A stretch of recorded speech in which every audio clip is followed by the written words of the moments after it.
Hello बच्चों, let's read the question first. Insertion of gene of interest in selectable marker leads to dash of selectable marker. Select the option that fills the blank correctly. Insertional activation, insertional inactivation, duplication और hyperactivation. इनमें से क्या होता है जब हम selectable marker में अपना जीन ऑफ इंटरेस्ट डाल देते हैं? तो यही हमें सिंपली बताना है. बहुत ही इजी क्वेश्चन है. यहाँ पर जो की कॉन्सेप्ट यूज किया जाएगा वो सेलेक्टेबल मार्कर का किया जाएगा. Selectable marker. सेलेक्टेबल मार्कर होते क्या है? सेलेक्टेबल मार्कर हम ऐसे जीन्स को बोला जाता है, सेलेक्टेबल मार्कर ऐसे जीन्स को बोला जाता है, वो जीन्स होते हैं जिनके अंदर अगर हमने अपना जीन ऑफ इंटरेस्ट डाल दिया, जीन ऑफ इंटरेस्ट अगर हमने इनके बीच में इंसर्ट कर दिया, gene of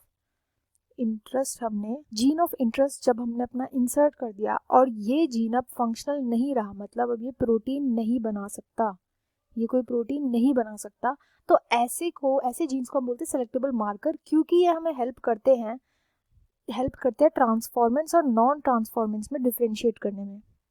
transformants and non transformants में डिफरेंशिएट करने में. देखो ट्रांसफॉर्मेंट्स क्या होते हैं? ये वो होते हैं जिनके अंदर हमारा जीन ऑफ इंटरेस्ट पहुंच जाता है, नॉन ट्रांसफॉर्मेंट्स में नहीं पहुंचता जीन ऑफ इंटरेस्ट.